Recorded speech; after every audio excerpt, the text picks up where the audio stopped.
What's going on, everybody? My name is Vinny and welcome to my first YouTube video.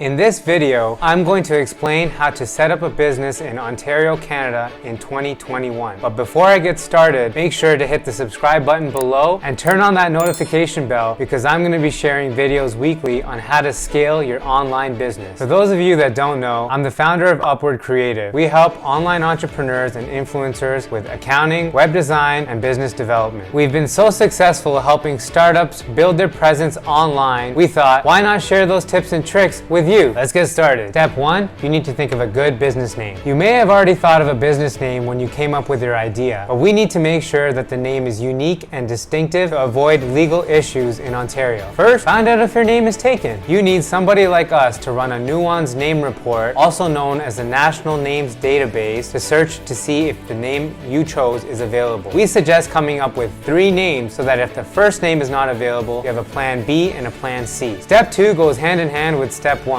Guys, you need to make sure that your name is available on all the socials you plan to be on. That takes us to step 3, domain name availability. Websites such as GoDaddy.com make it easy for you to do a domain name search. You need to check to see if the name is available in the popular extensions like .com or .ca. Keep in mind, the domain name needs to be SEO friendly. More on that in my next video. Once you finalize your name, you are ready for step 4. It's time to get your master business license. I find that this is where people get stuck, because nobody really talks about it. A master business license gives you the ability to operate a business within Ontario. You also need the license to open up bank accounts and tax accounts. And that's it, guys. Those are my 4 tips on how to set up a business in Ontario in 2021. We're going to keep the videos condensed so it's not going to be an overload of information. Leave a comment below to let me know what you guys want to hear about starting a business. We've got a lot of good content coming your way. Stay tuned and be nice, guys. It's my first video. I'm out.